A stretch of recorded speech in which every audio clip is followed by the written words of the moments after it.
Se você acha que já ouviu histórias assustadoras, espere até descobrir o que realmente aconteceu na escuridão de Hopkinsville. Era a noite de 21 de agosto de 1955, quando a família Sutton, vivendo numa modesta casa de madeira, na zona rural de Kelly Hopkinsville, Kentucky, experimentou um dos episódios mais intrigantes, sombrios e perturbadores da história dos encontros com o inexplicável. Algo naquela madrugada não só destruiu qualquer sensação de segurança que aquelas pessoas poderiam ter, como também abriu espaço para décadas de debate, medo e teorias que até hoje continuam vivas. Tudo começou de forma quase banal. A família, que incluía adultos e crianças, estava reunida em casa quando Billy Ray Taylor, um dos visitantes que passava a noite ali, saiu para buscar água no poço. Mas o que ele encontrou do lado de fora não era nada comum. Segundo seu relato, uma luz intensa riscou o céu, movendo-se de forma irregular, quase como se estivesse prestes a cair. Aquela luminosidade desapareceu atrás das árvores.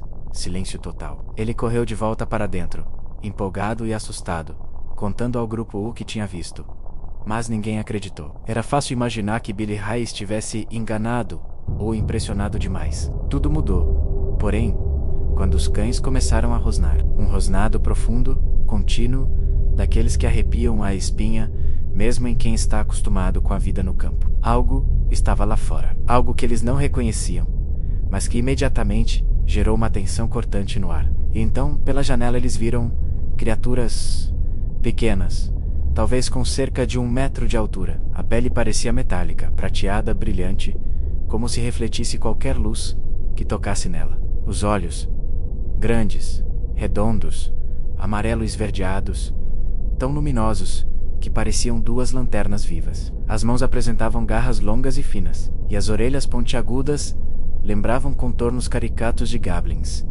Daí o nome que o caso carregaria para sempre de Hopkinsville Goblins. Elas não caminhavam de forma comum, flutuavam ou davam passadas curtas, quase como se deslizassem. A postura era curvada, mas ao mesmo tempo firme, como predadores silenciosos avaliando a presa. O pavor começou a tomar conta da casa. Os homens pegaram suas armas, espingardas, rifles simples, o que tivessem à mão. E assim começou um dos episódios mais intensos de defesa residencial da história dos relatos ufológicos. A cada vez que uma das criaturas surgia na janela, um disparo ecoava. Mas, para espanto da família, elas não pareciam morrer. Segundo testemunhas, quando atingidos, os seres simplesmente recuavam ou giravam no ar, ou caíam lentamente, como se nada tivesse peso ou impacto sobre eles. Eram quase como fantasmas sólidos. Por mais que soe inacreditável, a família insistiu. Elas não cambaleavam, não sangravam, não fugiam com dor. Apenas se afastavam e voltavam minutos depois, como se estivessem estudando a casa, testando seus limites. Imagine o terror psicológico. Uma cabana isolada, cheia de crianças chorando, mulheres rezando, homens armados tentando proteger todos, enquanto criaturas desconhecidas rondavam a propriedade. A luz da noite, misturada ao brilho metálico das figuras, criava sombras impossíveis nas paredes, e cada estalo do mato fazia o coração disparar. A certa altura, algo subiu no telhado, passos leves, quase arranhões. Billy Ray correu para fora, apontou a arma para cima e disparou. O ser caiu, ou melhor, flutuou até o chão e se levantou novamente, intacto. Os Sutton perceberam que não estavam apenas sendo observados.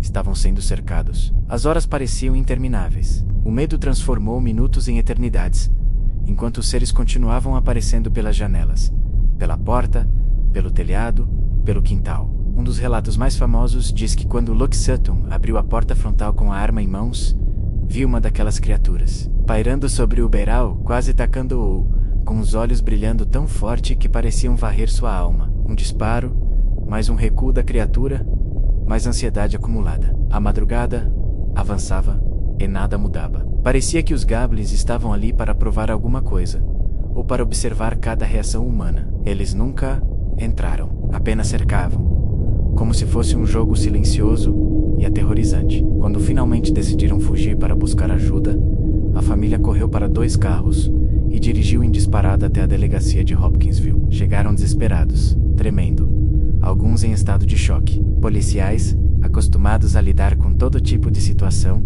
ficaram surpresos com um pânico coletivo. especialmente vindo de um grupo conhecido por ser honesto, simples e trabalhador. A polícia voltou ao local. Investigaram, procuraram pegadas, marcas de bala, luzes incomuns. Encontraram evidências de tiros, sim, mas nada dos seres. Nada além de um silêncio pesado que parecia guardar um segredo escuro entre as árvores. Mas a história não acabou ali. Ao retornarem à casa, acompanhados muitos membros da família juraram que voltaram a ver as criaturas no bosque, observando à distância, como se soubessem que seu papel naquela noite ainda não tinha terminado. As descrições permaneceram consistentes.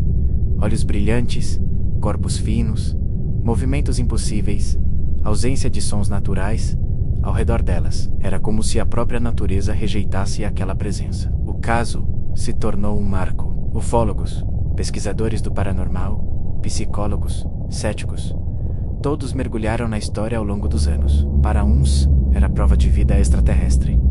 Para outros, histeria coletiva. Para alguns, criaturas interdimensionais. Outros ainda acreditavam que eram corujas grandes, sob algum tipo de distorção visual causada pelo medo. Mas nenhuma explicação foi capaz de preencher completamente todas as lacunas, principalmente porque nunca houve contradição nos depoimentos. A família, incluindo crianças, manteve por toda a vida a mesma narrativa, sempre coerente, sempre firme, sempre assustadora. E o mais desconfortável: o olhar de quem contou a história sempre parecia carregar uma sombra, como se aquela madrugada nunca tivesse realmente terminado para eles. Com o passar das décadas, o caso Hopkinsville se tornou uma das ocorrências mais sólidas e intrigantes da ufologia mundial. Não apenas por causa dos detalhes testemunhais, mas pelo número de pessoas envolvidas, pela intensidade do relato e pela ausência de qualquer motivação para inventar uma história tão específica, tão elaborada e tão aterrorizante. A madrugada de 21 de agosto de 1955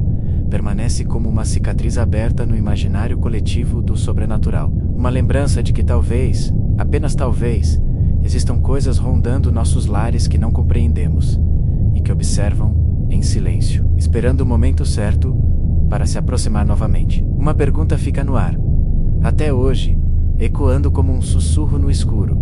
E se aquela noite em Hopkinsville não foi um ataque, mas apenas um aviso? Agora que você conhece o caso, a única pergunta é: você está preparado para descobrir o que realmente existe na escuridão?